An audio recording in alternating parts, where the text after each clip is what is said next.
Հարգելի գործընկերներ, նախ ես ուզում եմ արձանագրել, որ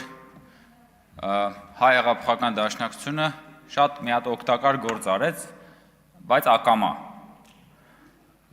Եվ ես գնալով սկսում եմ համոզվել, որ դաշնակցության մոտ լավ գործերը հիմնականում ակամա են ստացվում, բայց ինչև է, շնորհակալություն, որովհետև եթե Հակոբ Մովսեսի հետ հայտնի հարցազրույցը մինչև այս քննարկումը նայել էր X թվով մարդ, ապա այս քննարկումը վստահաբար կդառնա մեր այս գումարման խորհրդարանի ամենահետաքրքիր քննարկումներից մեկը, որը ժամանակ առ ժամանակ մարդիկ կվերանայեն եւ դաշնակցության այն բանը հիմնական կարմիր թելով անցնող գաղափարը, որ այ հիմա մենք դաշնակցության դեմ ենք պայքարում, անդադ հնչում են այդ դաշնակցությունը փակելու մասին նախկին պատմությունը ժողովուրդ,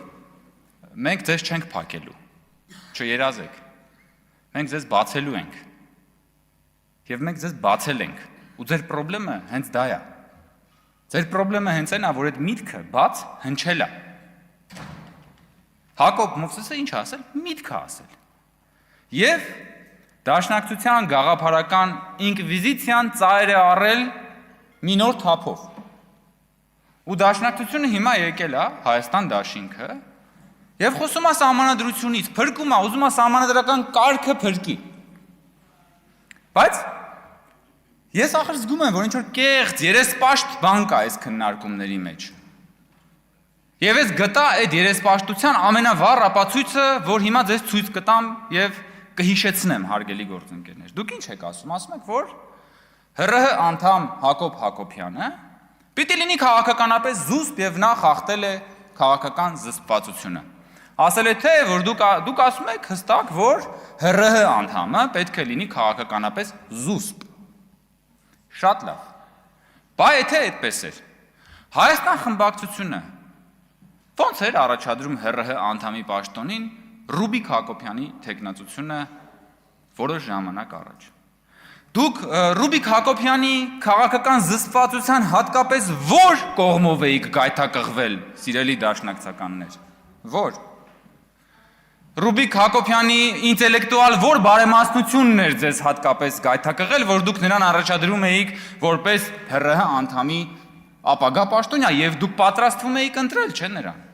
Եվ դուք Ռուբիկ Հակոբյանին հոպատահաբար չէիք առաջադրել, դուք առաջադրել էիք նրան, որովհետև նա Ռուբիկ Հակոբյանն է, ով քաղաքացիական պայմանագրի մասին ասում է այնպիսի բաներ, որ Հակոբ Մովսեսը երբեք չի կարող ասել որևէ մեկի մասին, որևէ կուսակցության մասին։ Սա է ձեր երեսպաշտության ամենավառ ապացույցը, հարգելի գործընկերներ։ Գնացեք մի հատ ձեր նախկին թեկնածուի մասին բան արեք, խոսեք։ Կամ որ ասում եք Հակոբ Մովսեսի արտահայտությունից դաշնակցությունը վիրավորվել է։ Զարմանում եմ, դաշնակցությունը հիմնականում վիրավորում է, ընդ որում ոչ միայն գաղափարապես։ Կամ եթե դուք քաղաքական կուսակցություն եք եւ մասնակցում եք երկրի քաղաքական հասարակական կյանքին, ձեզ համարում եք որպես 100-ամյա կուսակցություն, ձեր վերաբերյալ տրված ինտելեկտուալ գնահատականից խեք է ձեզ վիրավորվում։ Հա? Կուսակցություն եք, չէ՞, ապրող կուսակցություն եք, որը պետքա ունենա նաև ինքնահայեցում։ Իմ մոտ տպավորությունն է երբեմն ձեր խոսքից, դուք մտածում եք, որ դաշնակցությունը, ասենք,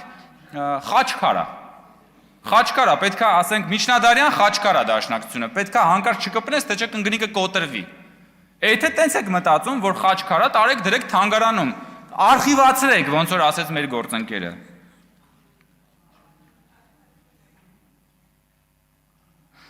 Պարոն Ռուստամյանը խոսեց մահ կամ ազատության մասին, ես մի քանի անգամ առիթ ունեցել եմ այս կարգախոսի մասին խոսել եւ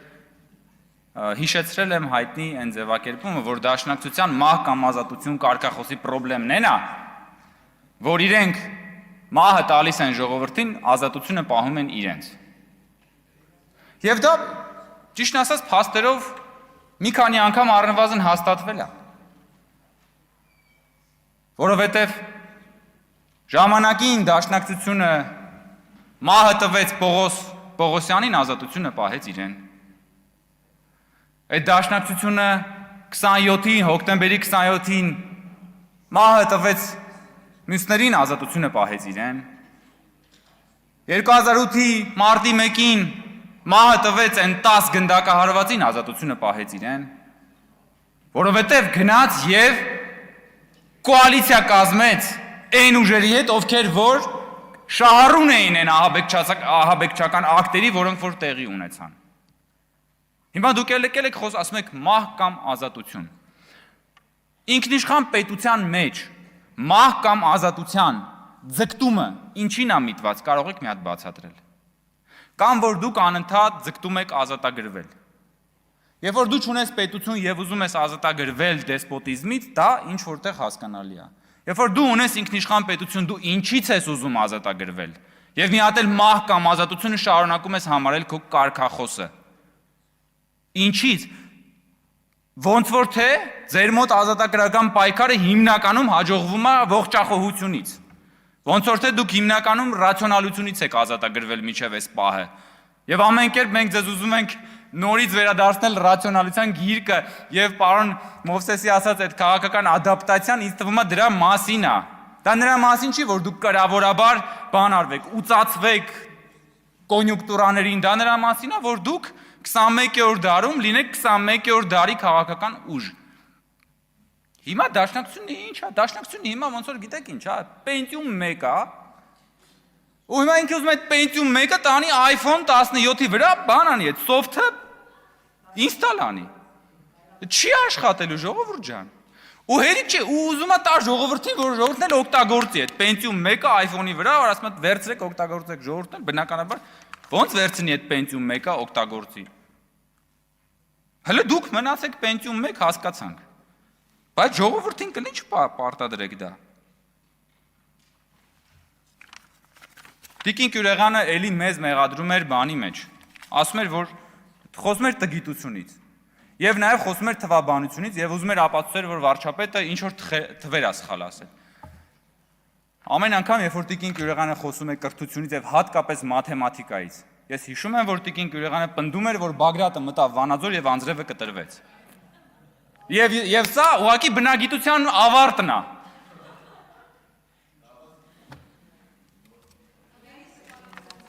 Թվերը, հա, թվերը իհարկե, համաձայն եմ։ Որ թվերից, Տիկին Կյուրեղյան, դուք որ խոսում եք այստեղ պարգևավճարներից, հիմա շատ լավ, որքանով է բարոյապես ճիշտ, որ ինքներդ ստացել եք այդ պարգևավճարը, ընդ որում դա պարգևավճար չի, դա հավելավճար է, ինքներդ ստացել եք այդ հավելավճարը, բայց գալիս եք այս ամբյոնի մոտից, քննադատում եք այդ հավելավճարը, հասկանում եք, սրա մասին է խոսքը, ինչի չեք հրաժարվել դրանից, ինչի չեք հրաժարվել, ինչու չեք հետ վերադարձնել պետական բյուջե այն հավելավճարը, որը որ դուք ստացել եք և քննադատում եք մեզ դրա համար և բոլորին դրա համար, ինչի եք տարել, սիրուն, ծախսել, ամեն ինչը արել, հիմա գալիս եք և երեսպաշտորեն, փորձում եք, հանրությանը ներկայացնել, թե դուք բան եք, այսպես բանով ժուժկալ կյանքով ապրող ընդդիմադիրները, որ բան չեք արել, այդ հավելավճարը չեք ստացել, ստացել եք։ Եվ անարդարությունն նրա մեջ է, որ դուք դա ստացել եք, ձեզանից առնվազն մի մասը պարազիտանալով, որ չեք էլ աշխատել դրա համար։ Կամ որ ասենք այդ պարգևավճարից եք խոսում, էլի, ժողովուրդ ջան։ Եվ ասում եք, որ պետական բյուջեի փողերը։ Լավ, բայց ձեր շեֆին Ռոբերտ Քոչյանին խի չեք ասում, այդ որ դատախազությունը քեզանից պահանջում է $200 միլիոն ապօրինի գույք։ Հələ մեկ վերցրեք այդ պարգևավճարները եւ մի հատ դրա կողքը դրեք Ռոբերտ Քոչյանի $200 միլիոն, Տիկին Կյուրեղյան։ Դա ձեզ ոչ մի բան չի ասում։ Դա ձեզ չի մղում հայրենասիրական պորտկումների։ Ձեր հոգու լարերը չեն բանանում, դողդղում Ռոբերտ Քոչյանի $200 միլիոնից, թե կարող է պատահի, որ ամեն դեպքում այդ տորթից դուք էլ ձեր մասնիկներն ունեք, դրա համար դրա մասին չեք խոսում։ Իմ ժամանակն ավարտվեց, վստահ եմ, որ խմբակցության անունից դեռ ելույթներ կլինեն արձագանքելու եւ նաեւ ես այդ ժամանակ արդեն մեր դիրքորոշման մասին կխոսեմ։